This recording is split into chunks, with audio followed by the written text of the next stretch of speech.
Voilà, pourquoi cette liste CIM citoyen à Antibes? Donc en 5 petites minutes. Je vais mettre ça en 2-3 temps. Je prends d'abord la période. Tu m'entends, Michel? Ça va? Alors, la période peut-être avant 2013. Donc pourquoi? Donc, la période avant 2013. Ensuite, nous avons en 2013 la création d'Antibes en transition. J'expliquerai, mais je donne les 5 points. En 2014, création donc, du mouvement CIM et également élection fédérale pour CIM. En 2016, ici à Antibes, création du collectif citoyen d'Antibes. Et enfin, mars-avril 2018, démarrage de la liste CIM citoyen Antibes. Alors, période avant 2013. Voilà, je me présente, comme ça ce sera fait, je n'aurai pas besoin de le faire ultérieurement. Blaise Agnello, je suis de formation donc, politique et économique.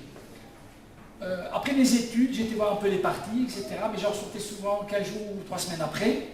Je trouvais qu'il y avait une insatisfaction de ma part à rencontrer vraiment les besoins des citoyens, mais plutôt être un peu des machines pour accéder au pouvoir. Je fais court, hein, vous ne voyez pas. Et donc voilà, j'ai entamé ma carrière de consultant économique, expert comptable et financière, mais toujours avec derrière mon cerveau, je ne sais pas si c'est le cerveau gauche ou droit, l'idée qu'il faut quand même faire quelque chose pour la société.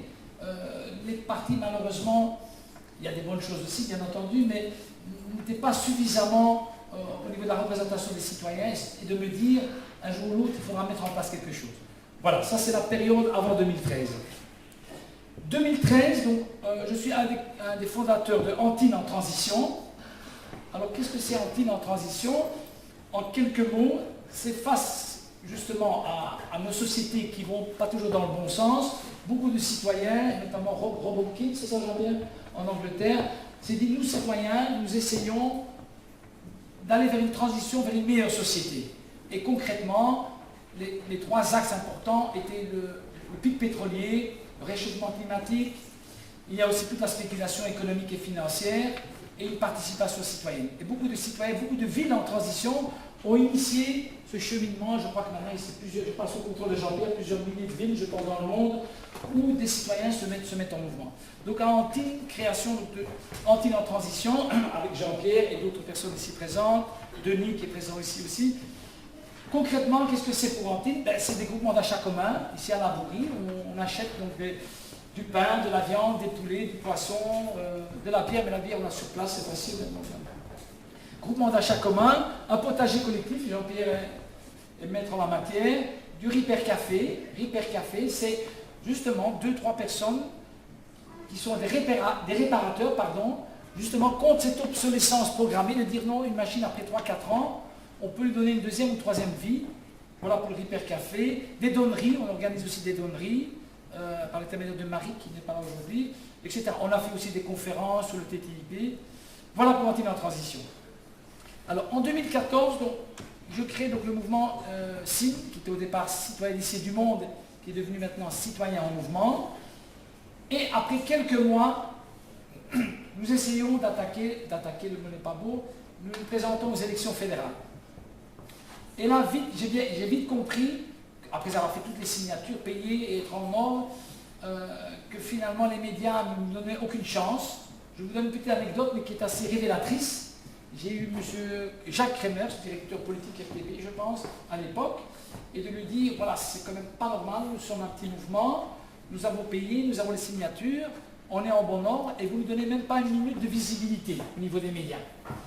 Et M. Kremers de me dire, mais vous savez, vous êtes des petits mouvements, les gros partis ont plus de visibilité que vous. Et moi de lui rétorquer, de dire, mais il me semble qu'on est en élection, on remet les compteurs à zéro. Je lui dis, c'est comme si vous gagnez la première course, et ça vous donne le droit d'avoir 100 mètres d'avance sur moi la 2e. Il s'est mis un petit peu à rire, et il m'a dit, vous savez, au niveau du conseil d'administration, CPS, CMR, etc., ok, mais vous pouvez toujours réclamer, On s'est mis un petit peu à rire tous les deux, mais je dis, la prochaine fois, qu'est-ce que je fais, M. Kremers? Je viens vous demander quelques secondes de visibilité ou je me mets en vraie insurrection citoyenne? C'était un petit peu... Et donc là, j'ai compris qu'au niveau national ou européen, un mouvement citoyen ou quelques petits mouvements qui venaient, on vous ferme le verrou. C'est pas possible, voilà, sauf peut-être être millionnaire ou milliardaire et d'inonder la planète de panneaux. Et à ce moment-là, au sein de CIM, on s'est dit, on va plutôt aller vers la citoyenneté qui reste politique malgré tout. La politique, c'est la gestion de la cité, et on a œuvré beaucoup au sein de CIM au niveau de la citoyenneté, et moins peut-être dans le sens politique et élection. Voilà, je fais court, je ne vais pas être trop long. En 2016, le mouvement CIM continue à faire son bout de chemin, Antine en transition aussi, et on crée un collectif citoyen d'Antine, c'est-à-dire on essaye de dépasser un petit peu cette notion de transition, c'est de se dire c'est bien d'avoir des groupements d'achat communs, des hypercafés, mais le pouvoir en place se dit c'est très bien, restez dans vos petits bacs à sable, mais ne venez pas trop sous nos plates-bandes. Et ce collectif citoyen, c'était déjà d'essayer d'amorcer, c'est dire non, nous devons faire plus que acheter en commun, on doit aussi s'occuper un peu de la gestion de la cité. Voilà, on faisait des réunions mensuelles avec Jean-Pierre et d'autres personnes, Denis, ici présent, et d'autres personnes. Voilà, pour ne pas être trop long. Alors ensuite, en 2018, le mars-avril, voilà, au sein de ce collectif citoyen, je dis, j'aimerais bien tenter une liste citoyenne à Antine pour justement essayer d'être vraiment des vrais acteurs de la gestion de la cité. Et là, c'est vrai qu'il y a eu quelques réticences au sein de ce collectif citoyen, en disant on n'était pas assez prêt, il faut peut-être attendre, on n'est pas assez mûr. Et j'ai voulu quand même initier la chose.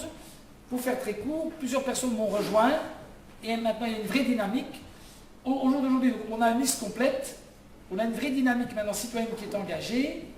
On a fait avec beaucoup d'équipes 600, 700 maisons visitées, et je peux dire qu'il y a pratiquement une personne sur deux qui a une vraie sympathie pour notre mouvement dans les 700. Il nous en reste encore l'autre moitié, mais on a encore 3 semaines. Voilà. Il y a une vraie sympathie qui se dégage, beaucoup de gens nous disent qu'il y a une vraie oxygène. J'espère s'il y a de la cohérence dans leurs propos, que peut-être ça va se manifester au niveau du vote, mais voilà, en tout cas on essaie de faire le travail. Au niveau des jeunes, c'est pas 1 sur 2, c'est 8 sur 10. Quand on parle avec des jeunes, ça fait sens que voilà, on doit repenser la société autrement, on a vraiment un vrai dynamisme au sein des jeunes. Alors concrètement, et pour terminer, il reste 3 semaines à venir, on va essayer de mettre vraiment le turbo. Il y a beaucoup de journalistes qui commencent à nous solliciter, l'Avenir, la Meuse, on a eu un débat RTC. Il y a pas mal de communes qui sont en train d'initier ces mouvements citoyens, des listes aussi. On va se réunir toutes ces communes après les élections pour tenter, au niveau régional, pourquoi pas, de fédérer un mouvement citoyen au niveau wallon. Ça, c'est un peu l'idée, mais travaillons d'abord au niveau local. Il nous reste 3 semaines. Alors, concrètement, on va maintenant, dans les 3 semaines qui suivent, finir nos visites de maison, 600, 700 personnes. Si vous pouvez nous aider, nous relayer, vous êtes plus que les bienvenus, bien entendu, à travers l'information. On a un site de Facebook. Si vous voulez qu'on vous mette une affiche ou un panneau, n'hésitez pas, ou donner un coup de main. Voilà, c'est le mouvement de tous les citoyens, ce n'est pas notre mouvement. C'est pas notre mouvement. Au niveau contact, je crois que vous avez tous les éléments. Hein, le site, mon numéro de téléphone, Facebook. Voilà, je vais en rester là pour ne pas être trop long et pour passer la place au suivant.